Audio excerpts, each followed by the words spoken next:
దేవునికి మహిమ కలుగును గాక. ప్రభువు పేరట మీ అందరికి వందనాలు, శుభాలు.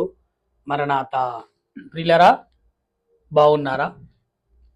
మీ అందరూ క్షేమముగా ఉన్నారని తలంచుచు మన రక్షకుడును ప్రభు అయిన యేసుక్రీస్తు పరిశుద్ధమైన నామమున మీ అందరికి శుభాలు తెలియపరుస్తున్నాను. ప్రియులరా, ఈ సమయంలో దేవుని వాక్యము నిమిత్తం మరొకసారి ప్రార్థన చేసుకుందాం. సర్వోన్నతుడా, సర్వాధికారి, సర్వ సృష్టికర్తమైన తండ్రి, నీ కొందనాలు స్తోత్రాలు చెల్లిస్తూ ఈ ఉదయ కాలము నుండి ప్రభా మరొకసారి సుమారు 3 దినాలు నీ ఎదుటకు నీ బిడ్డల ఎదుట రాలేకపోయాను. కాబట్టి నాయన, నీ యొక్క ఆలోచన సువార్త నిమిత్తము బయటికి వెళ్ళటం వలన అటు కార్యముని చేయలేకపోని మన్నించండి. ఈ సమయంలో నిబిడలతో నీవే లైవ్లో మాట్లాడి నీ ఆత్మ ద్వారా నింపి బలపరిచి నీ సన్నిధిని నిబిడలకు తెలియపరచమని దేవా, నీ దాసుడి నన్ను మరుగుపరిచి నీ ఆత్మతో నన్ను నింపి నాలోండి నిబిడలతో మాట్లాడమని ఆత్మరక్షణకర్త అయిన యేసుక్రీస్తు పరిశుద్ధమైన నామమును అడుగుచున్నాను మా పరమ తండ్రి, ఆమేన్. మన తండ్రిని దేవుని కృప సదా తోడైండును గాక, ఆమేన్. ప్రభునందు ప్రియా దేవుని బిడ్డలారా, మీ అందరికి మరొకసారి మరణాత. మీ అందరూ బాగున్నారా? మీ అందరూ క్షేమముగా ఉన్నారని తలంచుచు మన ప్రభువును రక్షకుడైన యేసుక్రీస్తు పరిశుద్ధమైన నామమున శుభాలు తెలియపరుస్తున్నాను. ప్రియులరా, ఇశ్రాయేలు ప్రజలతో దేవుడు మాట్లాడుచున్నాడు. ఐగుప్తు నుండి వచ్చిన తర్వాత వీళ్ళు ఐగుప్తు యొక్క అలవాటులను విడిచిపెట్టగా అనేకమైన రీతిలుగా వారు ప్రవర్తిస్తున్న ఈ ప్రవర్తన బట్టి ఒకసారి నేను కూడా దేవుని యెడల ఎంతగానో ఆలోచన కలిగి ఉన్నాం. ఎందుకంటే ఇశ్రాయేలు ప్రజలు ఈ యొక్క 22వ అధ్యాయంలో వారి యొక్క దూడను చేసుకుని ఆ దూడని బొమ్మను ఊరేగిస్తూ తాగుతూ తినుతూ గంతులు వేయుచున్నప్పుడు మోసే పరిశుద్ధమైన పలకలను 10 ఆజ్ఞలు తెచ్చున్నప్పుడు వారి మహాపాపములో పడినట్టుగా లేఖనము చెప్తుంది.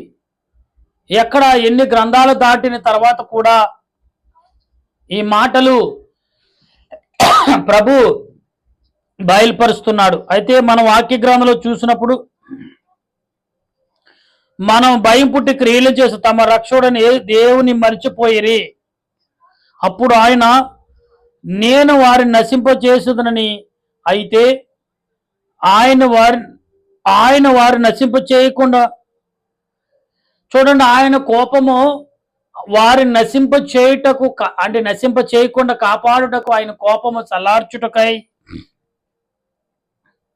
ఆయన ఏర్పరచుకున్న మోషే ఆయన సన్నిధిని నిలిచి అడ్డుపడిను.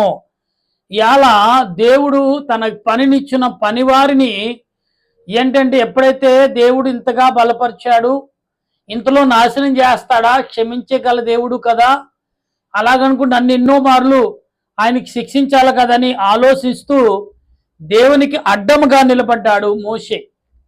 అయితే ఇక్కడ నిశ్చితమైన దేశం నిరాకరించి ఆయన మాట నమ్మకపోయారు. యెహోవా మాట ఆలకింపక తన గుడారంలో వారి సనుగుకొనిరి అని అంటాడు. అప్పుడు అరణ్యములో వారు కూలచేటకును, అన్యజనులు వారి సంతానం కూల్చుటకు, దేశములో వారిని చెదరగొట్టుటకును ఆయన వారి మీద చెయ్యి ఎత్తును. ప్రియులారా, ఇక్కడ దేవునికి చేసిన క్రియలు, దేవుని యొక్క ఆలోచనలను ఎరగని వారి పట్ల దేవుడు ఏ రకంగా చూపుతాడని దావీదు గారు మరొకసారి ఈ కీర్తన గ్రంథంలో 106వ అధ్యాయంలో మనకు ప్రకటిస్తున్నాడు ప్రభు. ప్రియులారా, మనం ఒకసారి ఆలోచన కలిగి ఉండాలి. ఎందుకు దేవుడు ఈ రకంగా నిన్ను నన్ను బలపరుస్తున్నాడు, స్థిరపరుస్తున్నాడు, నిలబెడుతున్నాడు. ఈనాడు చూస్తే అనేకమైన లోకములో అనేకమైన విధాలు కనపడుతున్నాయి. మనిషికి స్వార్థం అనేది ఎక్కువ పెరిగిపోయి, అసూయ అనేది ఎక్కువగా పెరిగిపోయి, మనిషిని నమ్మలేని పరిస్థితులు ఈ రోజుల్లో ఉన్నాం. కాబట్టి దేవుడు మాట్లాడుతున్న ఈ మాటలని మనం గమనిస్తూ దేవుని వాక్యానికి లోబడితే బయలుపేరు పెట్టుకుని బయలుబేలు అనే ఒక దేవతకు వారు అర్పిస్తున్నారు. చూడండి, ఇక్కడ తన గుడారంలో సనుక్కున్న అప్పుడు అరణ్యములో వారి కూల చేయుటకును అన్యజనులు వారి సంతానమును కూల్చుటకును దేశంలో వారిని చెదరగొట్టుటకు ఆయన వారి మీద చెయ్యి ఎత్తును. మరియు వారు బయలుదేవుని అత్తుకుని చచ్చిన వారికి అర్పించిన బలిమాంసమును భుజించిరి. అంటే చచ్చిన బయలుదేవతలకు బలిచ్చిన ఆ మాంసము వారి భుజి. ఈనాడు చాలా మంది కూడా దేవతలకు బలిచ్చి తినుచున్న వారే. దేవుడు తినొద్దని చెప్తున్నాడు, కానీ తింటున్నారు. వారు తమ క్రియల చేత ఆయన కోపం పుట్టించగా వారిలో తెగులు రేగును. ఇరుహాసులేసి వారికి పరిహారము చేయగా ఆ తెగులు ఆగిపోయాను. నిత్యము తరములన్నిటికిను అతనికి ఆ పనికి నీతిగా ఎంచబడిను. బెలీబా జనముల యొద్ద ఆయన వారికి కోపం పుట్టించి కావున వారి మూలముగా మోసేను బాధ కలిగిను. ఎట్లనగా వారి ఆత్మ మీద తిరుగుబాటు చేయగా అతడు తన పెద్దలతో కానుపాటు పలికెను. యెహోవా వారికి కటాక్షించినట్లు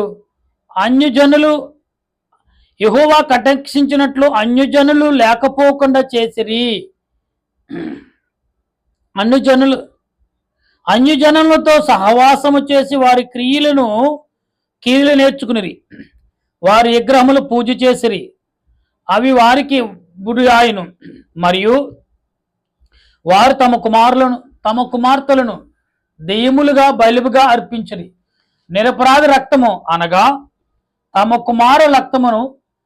కుమార్తెల రక్తమును ఒలిగించిరి. కానాను దేశం వారి కుమ్మరకు చూసారండి. కానాను దేశ యొక్క కుమారుల్ని వారి దేవతలకు బలిగా అర్పించిరి అనే మాటను ఇక్కడ కనపరుస్తున్నాడు. ప్రియులరా, ఈ లోకములో చాలా రకాలుగా దేవతలకు బలిచ్చి వారు ఇప్పటికి మనం చూస్తున్నాం. కాబట్టి దేవతలు అనే వ్యక్తులను దేవుడు ఎందుకు తిరస్కరించాడు అంటే అవి చూడలేవు, మాట్లాడలేవు, కార్యము చేయలేవు. కానీ ఎందుకు వాటికి అంత సమయం వెచ్చిస్తున్నారు, ఎందుకు దానిని అంతగా వీరు ఇదిగా చేస్తున్నారు అనేది దేవుని ఉద్దేశం. ప్రియులారా, దేవుడు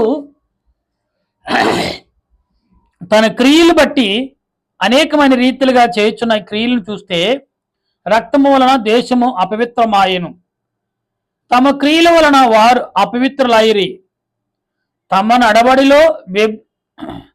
తన నడవడిలో విసర్వించిన వారిని. కావున యెహోవా కోపము ఆయన ప్రజల మీద రగులుకునెను. ఆయన తన శ్వాసమును అసహాయపడెను. ఆయన వారిని అన్యజనుల చేతికి అప్పగించెను. వారు పగవారిని వారు వేలుచుండిరి.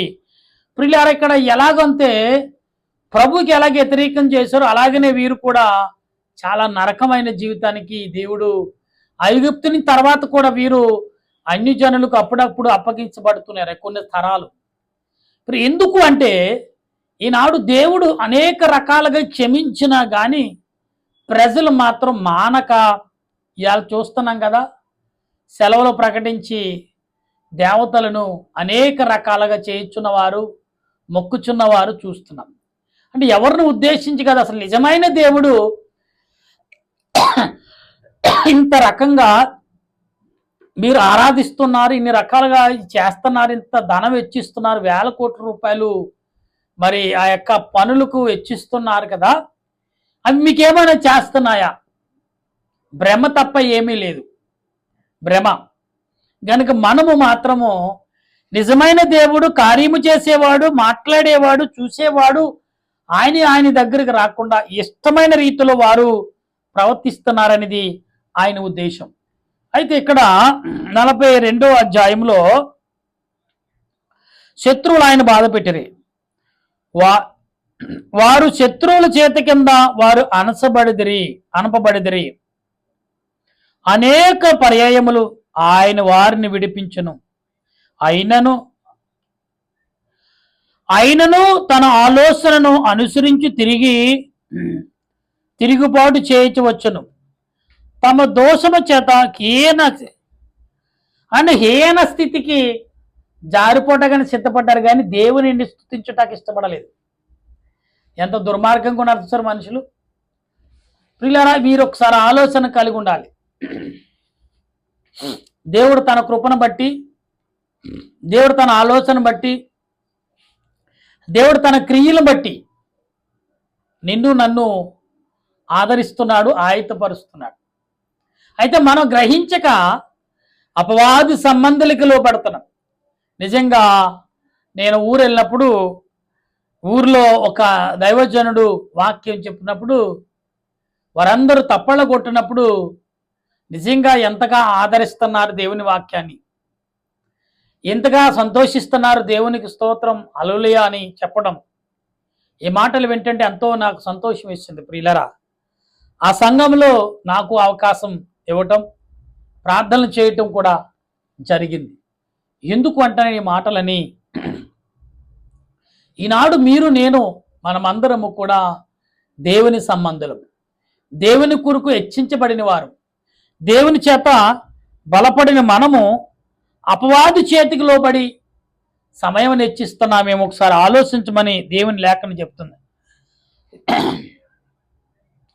చూడండి, వారికి కలిగినది ప్రతిది వినపడగా వారికి కలిగిన స్థలమును ఆయన చూచెను. వారు తలంచుకుని ఆయన తన నిబంధన జ్ఞాపకం చేసుకునేను. చూడండి, ఆయన వారి క్రియలు చూసి అప్పుడు ఆయన వారితో చేసిన నిబంధన దేవుడు జ్ఞాపకం చేసుకున్నాడు. అంటే విడిచిపెట్టేశాను కదా, అయ్యో వల్పొల్లే వీరిని క్షమిందామలే అని దేవుడు అనుకున్నాడు. దావీదు గారు చెప్తున్న మాటలు. అమూల్యమును బట్టి వారిని కరుణించెను. వారు చెరగొనిపోయిన వారి మీద జాలి చూపి వారి మీద కరుణ చూపించి వారిని చెరపోయికున్న వారిని అందరినీ ఏం చేశాడు ఆయన? వారు వధించాను. అంటే ఎవరి చేతికి తప్పగించాడు? వారి పిల్లలు ఆయనే మరలా వారి అంటే వారి నాశనం చేసి వారి పిల్లలను ఆయన తెచ్చుకున్నాడు.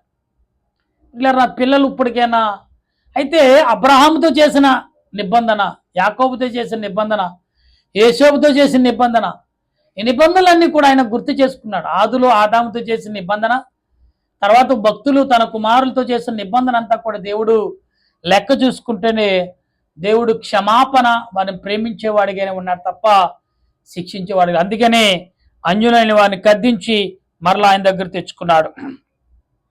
యెహోవా మా దేవా, మమ్ము రక్షింపుము, మేము మీ పరిశుద్ధ నామమున కృతజ్ఞతాస్తుతులు చెల్లించినట్లును నిన్ను స్తుతించుచు నీ మతి చేయించినట్లు అన్యజనులను మమ్మల్ని పోగు చేయము. ఇశ్రాయేలుండ దేవుడైన యెహోవా యుగయములన్నిటినీ స్తుతినందును గాక. ప్రజలందరూ ఆమేన్ అందురు గాక. యెహోవా స్తుతించుడి. ప్రియులారా, యెహోవాని స్తుతించుడి. మనం ఈరోజు ఈరోజు అంశం కూడా దేవుని స్తుతించుడి. దేవుని ఎందుకు స్తుతించాలి అనే భావం మనలోకి వెళ్తే ఆత్మ తలంపులు, ఆత్మ విశ్వాసం కలిగి మనం ఉండాలి. అందుకనే ఇవాళ మరి నిజంగా ఇండియాలో ఆరిపోయే దీపానికి వెలుగెక్కువ అన్నట్టుగానే ఉంది. ఇవాళ ప్రపంచంలో ఇండియా దేశంలో విగ్రహారాధన ఎంత భయంకరంగా ఉందంటే ఒకప్పటి కంటే భయంకరంగా చాలా దారుణంగా ఉన్నారు మనుషులు. కనుక దేవుడికి ఇదంతా సమాధానం చెప్పాలి. ప్రియులారా, జీవమైన లక్షణాన్ని విడిచిపెట్టి అనీజీనమైన లక్ష్యానికి వెళ్తున్నారు. మహిమగల లక్ష్యానికి లోబడి ఉండకుండా అపవిత్రమైన క్రియలకు లోబడి జీవించుచున్నవారు. కనుక ఈ రాత్రి కాలంలో సమయము క్లుప్తంగానే మీకు వాక్యం వివరిస్తున్నాను, గమనించండి ఒకసారి. ఎందుకంటే సాతానుగాడు ఏ రకంగా పెట్రోగిపోతున్నాడు, సాతానుగాడు ఏ రకంగా ప్రవర్తిస్తున్నాడు. నీ ప్రవర్తనలన్నీ కూడా దృష్టిలో పెట్టుకుని దేవుని వాక్యం క్లుప్తంగా మీకు చదివి వినిపించాను. దాన్ని గమనించండి. దేవుని సన్నిధిలో ప్రార్థించే కృపను పరిశుద్ధాత్మ దేవుడు మనందరికి అందించును గాక. ఆమేన్. ప్రార్థన చేద్దాం. దయగల తండ్రి, నీకు స్తోత్రాలు. ప్రేమగల రక్షక, నీకు వందనాలు చెల్లిస్తున్నాను. మా ప్రియులు, నీ బిడ్డలు అనేకులు నీ పాదములు ఎదుట మొరపెడుచుండగా నీ ఆత్మ నడిపింపు, నీ సన్నిధి కాపుదలను దయచేయమని, నీ ఆలోచనతో నింపమని, నీ తలంపుల చేత మమ్మల్ని బలపరచమని, నీ క్రియల చేత మమ్మల్ని వర్ధిల్లు చేయమని, నీ ఆత్మీయ చేత మమ్మల్ని ఆదరించమని, ఆత్మరూపుడా, ఆదరణకర్త, ప్రేమామయుడా, కరుణామయుడా, సృష్టికర్తమైన మా ప్రభువా, పరలోక రాజా, నీకు వందనాలయ్యా. మేమేమై ఉన్నావో నీకు తెలుసు. మా చిత్తం ఏంటో నీకు తెలుసు. మా ఉద్దేశం అంటే నీకు తెలుసు. మా క్రియలేంటి నీకు తెలుసు. సమస్తమును ఎరుగున్న దేవుడు, సమస్తమును కలుగుచున్న దేవుడు, సమస్తము కలగజేసి నీ ఆత్మచేత మమ్మల్ని నింపి బలపరిచి నీ ఆలోచనతో వర్ధిల్లు చేయమని, మా దేశాన్ని, మా దేశ ప్రజలను అపవిత్రమైన క్రియల కంటే పరిశుద్ధమైన నీ క్రియలు ఎదుట సాష్టాంగపడి సమాపన పొందినట్లు ఆనాడు ఇశ్రాయేలు ప్రజలు అన్యదేవతలకి అలవాటు పడి వారి పశ్చాత్తాపడి ఎలాగైతే నీ ఎడల విశ్వాసం కలిగి మరలా దీవుని పొందారో, ఈనాడు నా దేశ ప్రజలు, మా పట్టణ ప్రజలు, మా చుట్టుపక్కల ఉన్న ప్రజలందరూ కూడా ఆ రకమైన పశ్చాత్తాపంతో నీ పాదములు ఎదుట స్తుతించే భాగ్యం, ఆరాధించే భాగ్యం దాయిచ్చమని ఆత్మరూప రక్షణకర్త అయిన యేసుక్రీస్తు పరిశుద్ధమైన నామములు అడిగి బ్రతిమాలి ప్రార్థన చేయుచున్నాను మా పరమ తండ్రి. ఆమేన్. మన తండ్రి అయిన దేవుని ప్రేమ, త్రియేక దేవుని కృప, పరిశుద్ధాత్మిక అన్యేక జీవితం ఇప్పుడు ఎల్లప్పుడు సదా తోడుగా ఉండి ఆయన రాకడకు మనందరినీ సిద్ధపరిచి మహిమ పొందును గాక. ఆమేన్, ఆమేన్, ఆమేన్. మీ అందరికీ వందనాలు. మరణాత.